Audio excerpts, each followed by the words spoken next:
வணக்கம். மற்றொரு பதிவில் இணைத்திருக்கின்றோம்.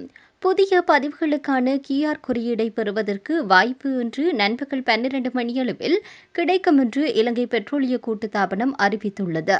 இலங்கையில் உள்ள வாகனங்களின் எண்ணிக்கையை ஆய்வு செய்த பின்னர் இந்த எரிபொருள் QR குறியீடுகளை வழங்க முடிவு செய்யப்பட்டுள்ளதாக தெரிவிக்கப்படுகிறது.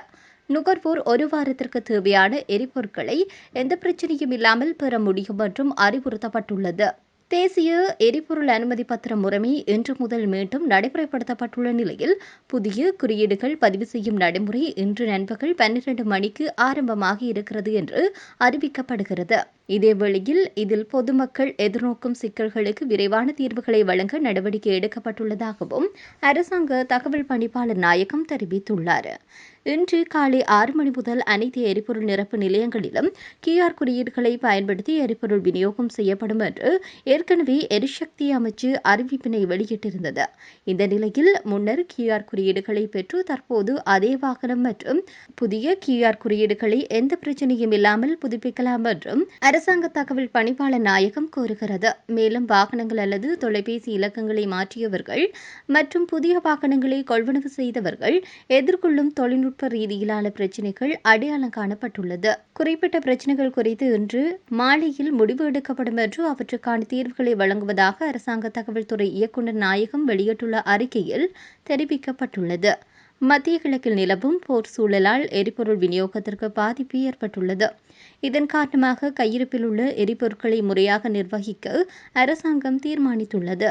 குறிப்பாக எரிபொருளை சட்டவிரோதமாக சேமித்து வைக்கும் மாஃபியாக்களை கட்டுப்படுத்தி பொதுமக்களின் இயல்பு வாழ்க்கையை உறுதிப்படுத்துவதே இதன் நோக்கமாகும் என அறிவிக்கப்பட்டுள்ளது.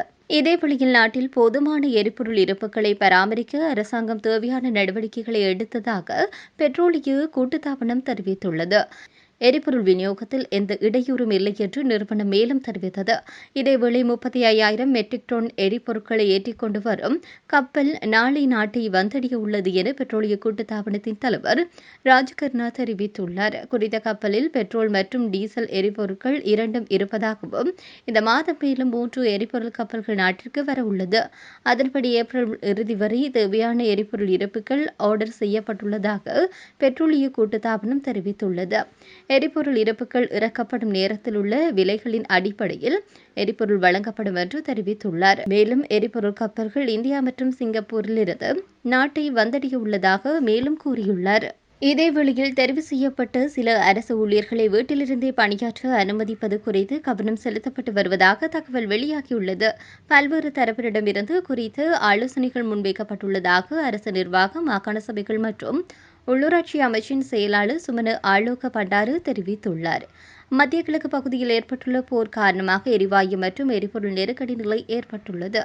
இந்த நிலையிலேயே எரிபொருளை சிக்கனமாக உபயோகிக்கும் நோக்கில் இந்த திட்டம் குறித்து கவனம் செலுத்தப்பட்டு வருவதாக தெரிவிக்கப்படுகிறது. இதுகுறித்து சுமன ஆலோக பண்டார மேலும் கூறுகையில், எரிசக்தி நெருக்கடிகள் ஏற்படும் காலங்களில் உலகில் பல நாடுகளும் இத்தகைய வேலை திட்டங்கள் செயல்படுத்துவது வழமை. இலங்கையிலும் கடந்த கோவிட் தொற்று காலத்தில் வீட்டிலிருந்தே பணியாற்றும் முறை வெற்றிகரமாக செயல்படுத்தப்பட்டது என குறிப்பிட்டுள்ளார். எனினும் இது தொடர்பான தீர்க்கமான முடிவுகள் எதுவும் எட்டப்படவில்லை என்பதும் குறிப்பிடத்தக்கது. இதேவேளையில் தமிழீழ விடுதலை புலிகளின் முன்னாள் சர்வதேச தலைவர் என அறியப்பட்ட KP என்ற குமரன் பத்மநாதனை சுரேசாலிதான் கைது செய்தார் என இப்போது வாய்ச்சவடால் பேசுபவர்களுக்கு ஃபீல்ட் மார்ஷல் சரத் பொன்சேகா ஒரு பதில் ஒன்றை வழங்கியுள்ளார். எந்த ஊடகத்திலும் வெளிவராததும் அவர் வெளியிடாத ரகசியமும் இதுவாகும். இணையதளம் ஒன்றுக்கு வழங்கிய பிரத்யோக செவ்வியில் அவர் இதனை தெரிவித்துள்ளார். அதில் அவர் மேலும் குறிப்பிட்டதாவது, நான் முப்படைகளின் பிரதானியாக இருக்கும் போது ஒரு நாள் இரவு கோட்டபய தொலைபேசியில் சரத் KPயை கொண்டு வந்திருக்கின்றார்கள், உங்களுக்கு தெரியுமா என கேட்டார். இலங்கைக்கு கொண்டு வரும் வரை அவர் யார் என தெரியாது. மலேசியாவில் இலங்கையர் ஒருவர் கைது செய்யப்பட்டுள்ளதாக ராஜதந்திர அளவில் வந்த அழைப்பை அடுத்து புலனாய்வு குழு ஒன்று மலேசியாவிற்கு சென்று கைது செய்யப்பட்டிருந்தவரை விமானத்தில் அழைத்து வந்தபோது அவரை பாரப்படுத்த மலேசியாவில் இருந்து இருவரும் வந்திருந்தனர். அவர்கள் கட்நாயக்க விமான நிலையத்தில் அவரை ஒப்படைத்துவிட்டு இவ்வாறு குறிப்பிட்டனர், இவர் KP, உங்களுக்கு பாரப்படுத்துகின்றோம், எதையாவது செய்யுங்கள் என அவர்கள் போய்விட்டனர்.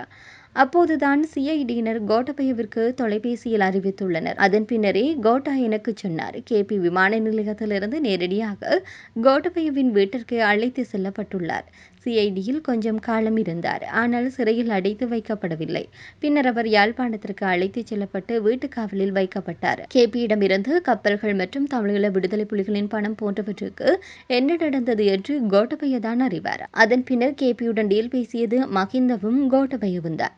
அவர்கள் என்ன செய்தார்கள் என எங்களுக்கு தெரியாது. கேபிக்கும் எந்த சட்ட நடவடிக்கைகளும் எடுக்கப்படவில்லை என்று சரத் பொன்சேகா தெரிவித்துள்ளார்.